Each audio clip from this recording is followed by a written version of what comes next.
Throne and Liberty is the latest failure in a long line of so-called next-gen MMORPGs that honestly doesn't even come close to competing in the MMO market. This game is a disgrace to modern gaming, and I cannot believe developers thought this was a good idea to release in 2024. Let's break down why this game is not just bad, it's an absolute travesty. The game prides itself on having a dynamic combat system, but it's literally just button mashing. The developers said there's strategy involved, but all you do is spam 1 or 2 attacks and everything dies. Where's the challenge? Compare this to Dark Souls or Elden Ring, where every battle is a nail-biting experience requiring actual skill. In Throne and Liberty, you can fall asleep at your keyboard and still win fights. The auto-attack feature?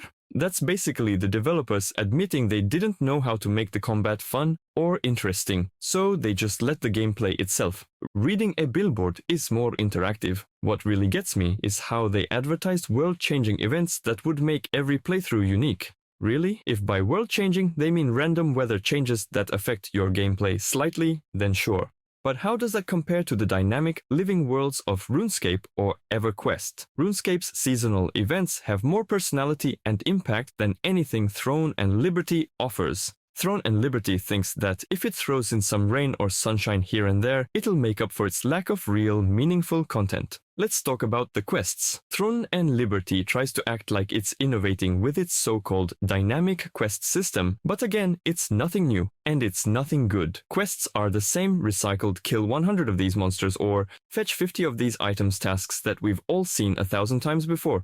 RuneScape's quests, actual puzzles, unique stories, and real variety. EverQuest's missions, challenging group-based and requiring actual strategy. But here, it's like they didn't even try. They slapped the word dynamic on quests to trick dummies into thinking it's something special. It's not. Also, what is with the leveling system? It's atrocious. The grind in Throne and Liberty is laughable compared to games like RuneScape, where grinding actually feels rewarding. In RuneScape, every time you level up, you feel a real sense of achievement because you're actually improving your skills and unlocking new content. In Throne and Liberty, leveling feels like a chore. The progression is slow, and half the time you don't even get anything interesting from it. You just level up for the sake of leveling up. Then we have the so-called PvP content. The game supposedly has massive battles with hundreds of players fighting for control of castles and territories, but here's the thing, the servers can't even handle it.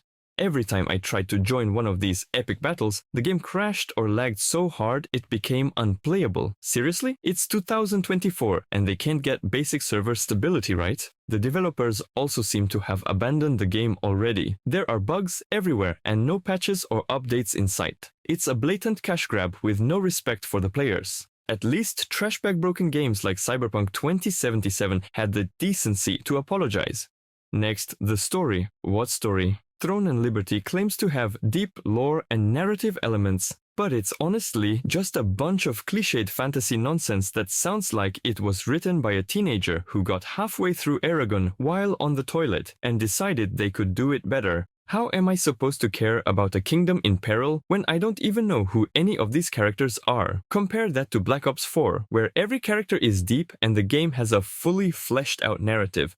Another thing that really grinds my gears is the monetization. This game is supposedly free to play, but let me tell you, if you don't drop real cash, you're basically playing at a disadvantage. The game is loaded with pay-to-win mechanics from gear upgrades to faster progression. I found myself reminiscing about the comparatively generous economy of Diablo Immortal. It's like my player is on welfare and I'm the taxpayer. Finally, let's talk about the community. In games like Dota 2 and Warzone, the players are helpful and you can actually make friends. There's a real sense of camaraderie. But in Throne and Liberty, it's like everyone's either toxic or completely uninterested in working together. I tried asking for help in the chat and people either ignored me or told me to frig off. If the community is this bad at launch, I can only imagine how awful it's going to get down the line. Let's face it, Throne and Liberty is nothing more than a lazy cash grab trying to ride the coattails of better, more innovative games. It wants to be blade and sword, but lacks the depth. It wants to be lineage, but doesn't have the polish. The developers should do their homework and get familiar with those games before claiming innovation. In conclusion, Throne and Liberty is a dumpster fire of a game that shouldn't even exist. If you want a real MMO experience, go play RuneScape or Black Desert Online.